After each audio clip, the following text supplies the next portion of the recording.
My name is Amber, and I've always been the other daughter. You know, the one who gets mentioned as an afterthought, if at all. Every Saturday, I drag myself to my parents' house for our traditional family dinner, though lately I've been finding more and more excuses to skip them. Today was no different. I parked my car in front of their modest suburban home and took a deep breath before walking in. As expected, my older sister Lisa was already there, her husband Tom standing beside her while their kids, Emma and Jack, ran around the living room. "Amber, you finally made it," my mom said, barely looking up from adjusting the flower centerpiece. No hug, no real welcome. "Hey, Mom, Dad," I nodded toward my father, who was busy talking with Tom about some sports game. "Did you hear about Lisa's parent-teacher conference?" Mom immediately launched into sister worship mode. "The teacher said Emma is reading 2 grade levels above her age. And Jack's soccer coach thinks he could make the competitive team next year." Lisa beamed, soaking up the attention like a sponge. "Well, I've been using those special reading cards with Emma every night, and I drive Jack to extra practice 3 times a week." I quietly took my seat at the table, my existence barely registered. No one asked about my week, my job, or my life. They never do. What they didn't know, what they never bothered to ask, was that 3 months ago, I closed a major project at work that saved our biggest client from disaster. I received a $50,000 bonus, a promotion to senior project manager, and a salary increase that would make Tom's big income look like pocket change. "Pass the potatoes, Amber," Lisa said, giving me that look, the one that said, "Poor Amber, still single, still renting, still a nobody." I passed the potatoes and took a sip of wine. "Another secret of mine?" I asked my friend Rachel, a real estate agent, to help me find an apartment to buy. I had enough saved for a down payment, and with my new salary, a mortgage would be no problem. But why tell them? They'd find some way to make it about Lisa. Or they'd act surprised that I could afford it, which would be even worse. The rest of dinner passed in typical fashion, more gushing about Lisa, more talk about Tom's job, more stories about the perfect children. I stayed quiet, letting their words wash over me without impact. Their opinions had stopped mattering to me long ago. A month after that dinner, Rachel called me with exciting news. She'd found the perfect apartment, a 2-bedroom corner unit with a balcony and modern kitchen in an up-and-coming neighborhood. I toured it that evening and fell in love immediately. "This is it, Rachel," I said, running my hand along the marble countertop. "I want to make an offer." 2 weeks later, I signed the mortgage papers. I was now a homeowner.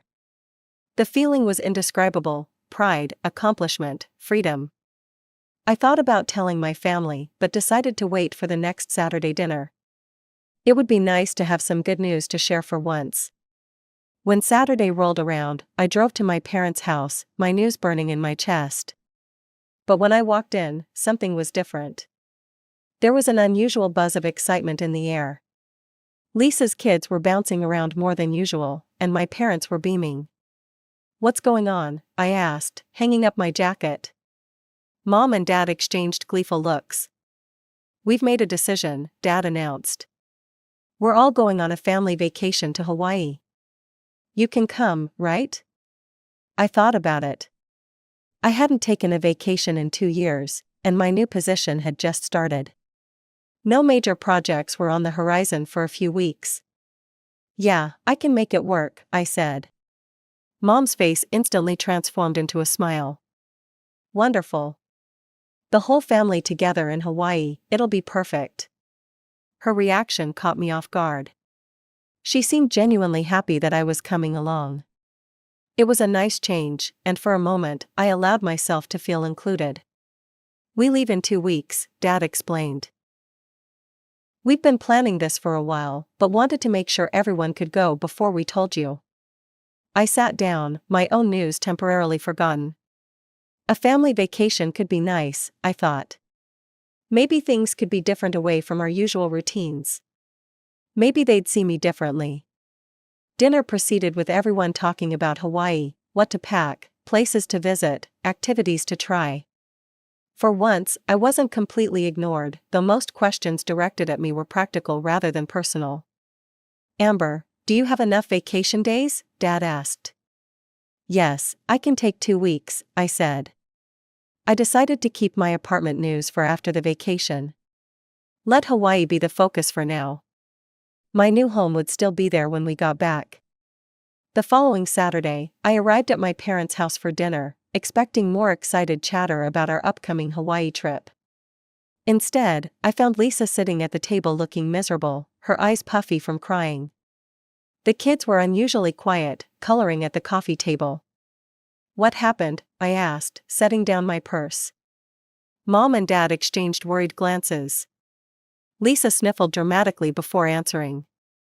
"Tom and I had a huge fight," she said, her voice cracking. "He refuses to pay for my trip to Hawaii.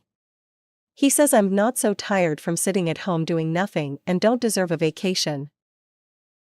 I bit my tongue to stop myself from pointing out that Lisa actually didn't do much around the house.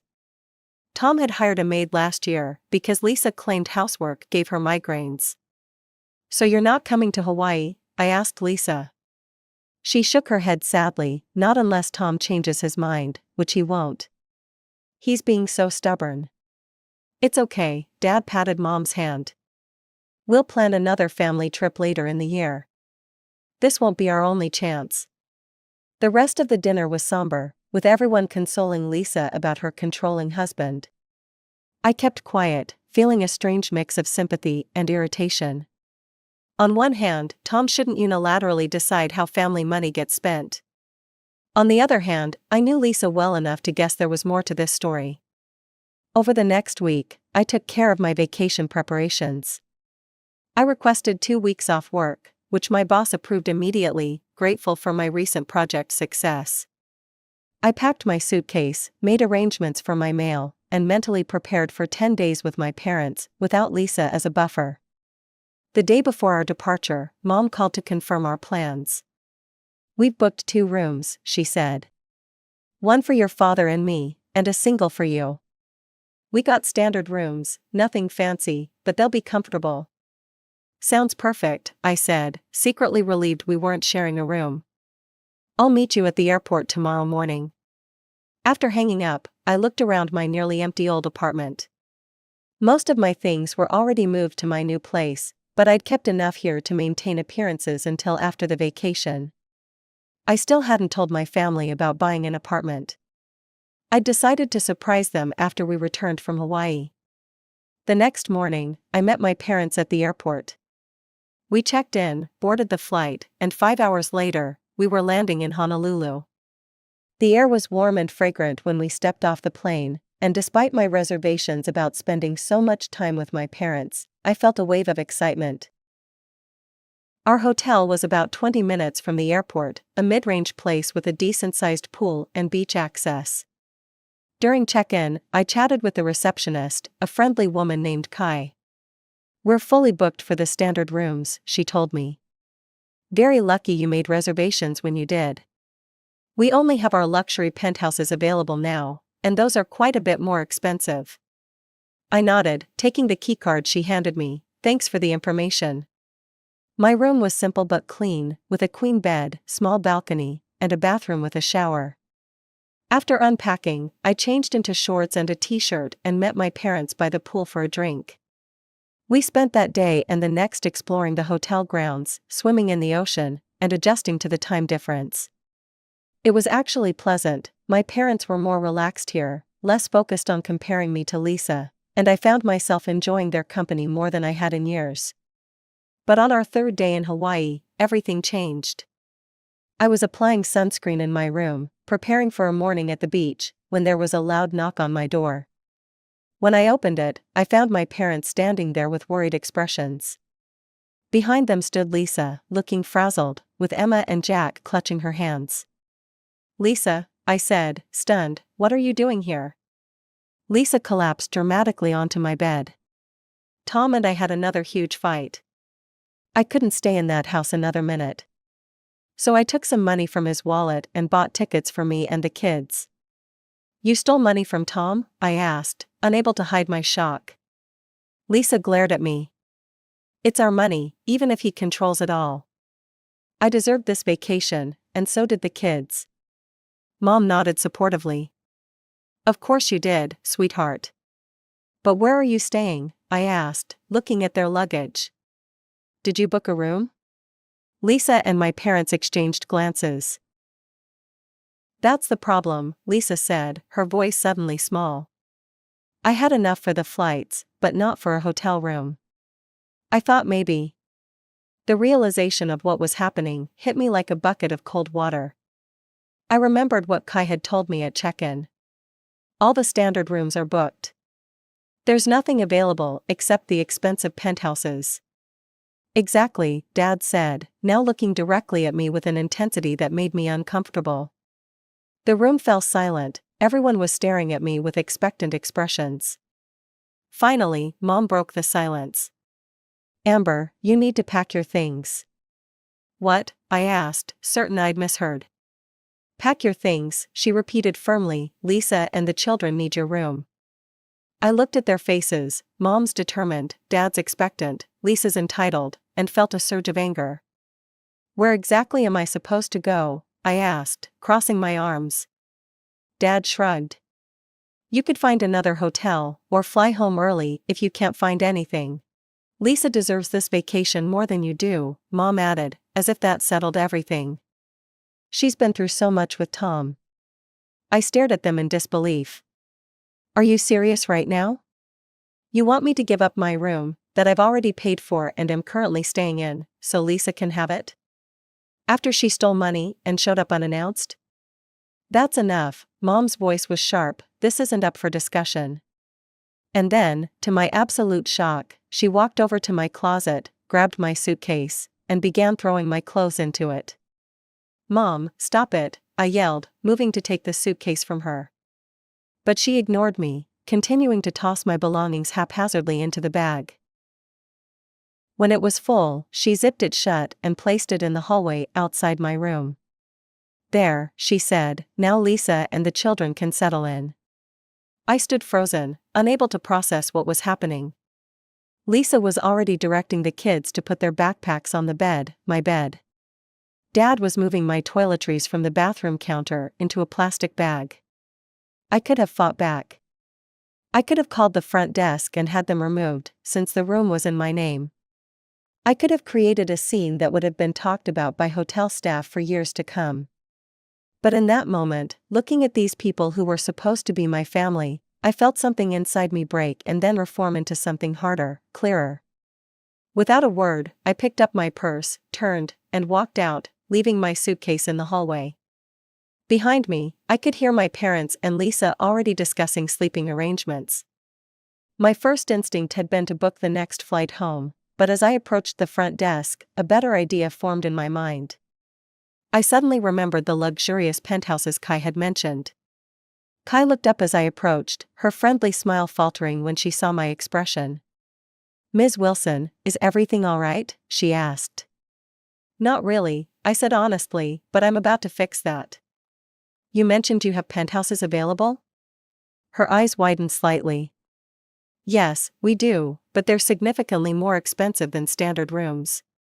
How much more expensive? She quoted a figure that would have made me faint 2 years ago. Now, I didn't even blink. I'll take one, I said, your best one, please. I followed a bellhop who had retrieved my suitcase from the hallway outside my old room.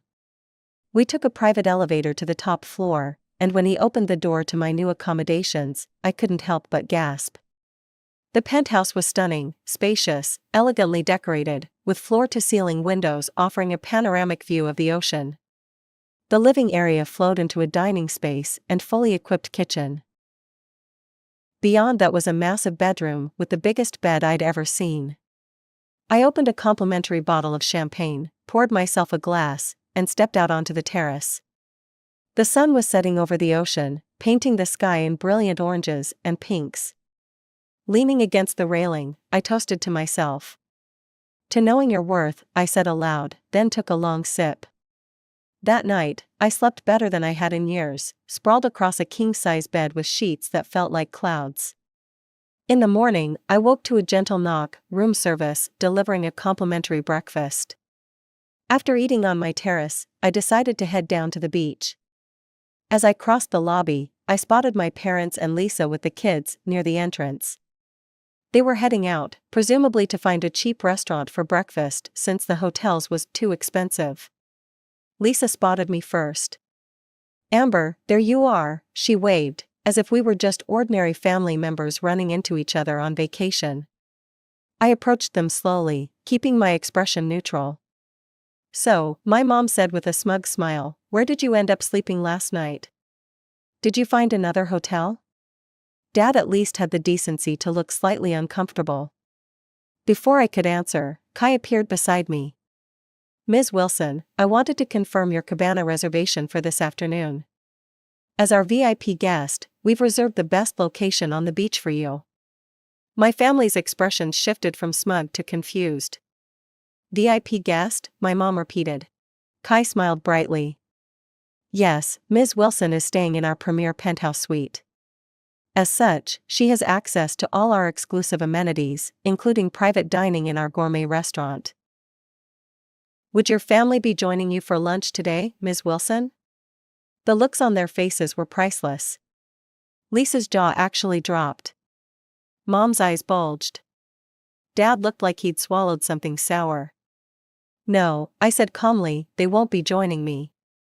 "Very well, enjoy your breakfast at Rico's," Kai said to my family, referring to the cheap diner down the street that tourists on a budget frequented. With a casual wave to my stunned family, I continued toward the beach, feeling lighter than I had in years. I spent that day enjoying every luxury the hotel had to offer. I had a massage at the spa, lounged in my private cabana where attentive staff brought me tropical drinks, and swam in the ocean when the sun became too warm. Not once did I think about my family. That evening, I returned to my penthouse to shower and change for dinner. The hotel's gourmet restaurant had a dress code, and I'd packed a simple black dress that would be perfect. I was just putting on earrings when there was a knock at my door. Through the peephole, I saw my family, all of them, including the kids, standing in the hallway with their luggage. I seriously considered pretending I wasn't there, but curiosity got the better of me. I opened the door, but blocked the entrance with my body. "What do you want?" I asked. Without waiting for an invitation, my mother pushed past me into the penthouse, followed by my father, Lisa, and the children. They stood in my living room, gawking at the luxurious surroundings. Mom snapped out of her daze first. "Amber, we've decided that we're going to stay here with you for the rest of the vacation." I blinked, certain I'd misheard. "Excuse me?" "We've checked out of our rooms," Dad explained, as if this were a perfectly reasonable thing to do. "Lisa and the kids checked out of your old room too." "We'll all stay here," Lisa added, already eyeing the massive sofa like she was measuring it for sleeping space. "There's more than enough room." I laughed, I couldn't help it. "No," I said when I could speak again, "you are not staying here. This is my room that I'm paying for, and you're not welcome in it." Lisa stepped forward, her voice taking on the wheedling tone she used when she wanted something. "Come on, Amber, don't be selfish. Look at all this space. We're family." "Family?" I repeated, feeling my anger rising. Family doesn't kick someone out of their room. Family doesn't make someone else's vacation their problem. Family asks about your life and celebrates your successes. "This is ridiculous," Lisa snapped, "we already checked out of our rooms." "That sounds like a you problem," I said, echoing Dad's words from before. "Now please leave before I call security." They didn't move. Instead, they started arguing loudly, all talking over each other. Lisa's voice rose above the others. "You're being incredibly selfish right now. I have children." I picked up the hotel phone, "I'm calling the front desk." That shut them up temporarily. I asked for security to come to my room to escort some unwanted guests out. When I hung up, the look on my family's faces had shifted from entitled anger to panic. "You can't be serious," Mom said. "Completely serious," I replied. "But where will we go?" Lisa asked, her voice cracking. "All the cheap rooms are booked." There was a knock at the door. Hotel security had arrived quickly. I opened it to find Kai herself with two security officers. "Is there a problem, Ms. Wilson?" she asked. "Yes, these people need to leave my room and they're refusing." Kai turned to my family. "I'm afraid I'll have to ask you to come with me." "Wait," Mom said desperately, "can't we get our old rooms back?" Kai shook her head sympathetically. "I'm sorry, but as I explained when you checked out, those rooms have already been reassigned to new guests. They're occupied now." As they followed Kai out, my mother turned back to me. "This isn't over, Amber."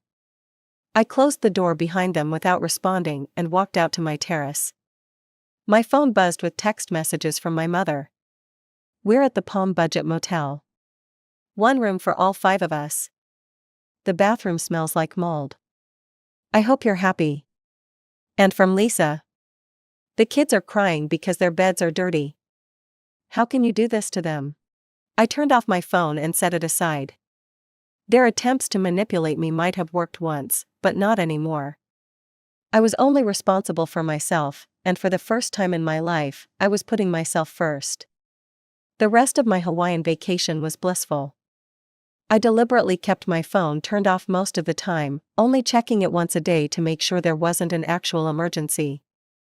The angry messages from my family continued for 2 days, then abruptly stopped. I later found out why. A hotel staff member told me they'd checked out of the budget motel and flown back to the mainland early. My mother had left a message for me at the front desk that said only, "We're going home, hope you're satisfied." I was, actually, more than satisfied. I spent my remaining days swimming in the ocean, hiking to a waterfall, taking a sunset cruise, and generally doing whatever I pleased. Without the weight of family expectations and judgment, I felt like a different person, lighter, happier, free. As my plane took off, I watched Hawaii grow smaller beneath me, feeling not sad but resolute. This vacation had been a turning point.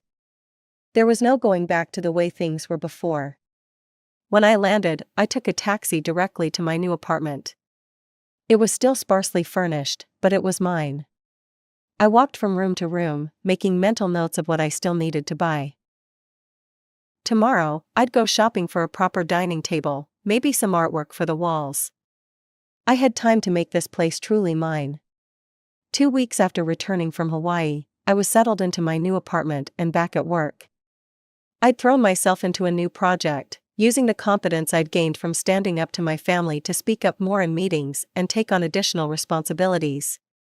My phone rang one afternoon. It was my mother's number. I'd been expecting this call eventually, but still felt a flutter of anxiety as I answered. "Hello? Amber, where are you?" Mom's voice was accusing. "We went to your old apartment, and they said you don't live there anymore." "That's right," I said calmly, "I moved." There was a pause, then my mother spoke again, her tone suddenly sweetly curious. "You moved? Where to? Can we have your new address?" I think it's time we all talked and made up. I could hear Lisa in the background, whispering something urgently. "I bought my own place," I said, "with a mortgage." There was a stunned silence on the other end, followed by muffled exclamations. "You bought an apartment?" Mom finally said. "When? How?" "About 2 months ago. I got a promotion and a significant raise last year. Plus a bonus for a major project I completed." "Why didn't you tell us?" There was hurt in her voice, but I wasn't moved by it. "When would I have told you? During all those family dinners where you only talked about Lisa? Or maybe during the vacation where you kicked me out of my own hotel room?" Another silence, longer this time. "We should meet and talk about this," Mom said eventually. "Family shouldn't be estranged." "What's your address?" "We'll come over this weekend." I took a deep breath. "No, Mom, I'm not giving you my address, and I don't want to meet right now. I need space from all of you." "Amber," her voice turned sharp. "We're your family. You can't just cut us off." "Actually, I can. And until you all understand why your behavior has been unacceptable, that's exactly what I'm going to do." I hung up before she could respond, my heart pounding but my resolve firm. Over the next several months, my family tried everything to re-establish contact. They called, texted, even sent emails to my work address. Sometimes they were angry, sometimes pleading, sometimes manipulative. I deleted most without reading them fully. Through mutual acquaintances, I heard that Lisa and Tom were having serious marital problems. The Hawaii incident had been the last straw, and they were now headed for divorce. I felt a brief flash of sympathy for the kids, but reminded myself that Lisa's choices weren't my responsibility. As for me, I was thriving. I'd been promoted again, I'd made new friends through a hiking club, and I'd even started dating someone I met at a work conference. My apartment was fully furnished now, decorated exactly how I wanted it. It was my sanctuary. Sometimes, I thought about reconciling with my family. Maybe someday I would, if they showed genuine remorse and a willingness to change. But I wasn't holding my breath, and I wasn't putting my life on hold waiting for it to happen.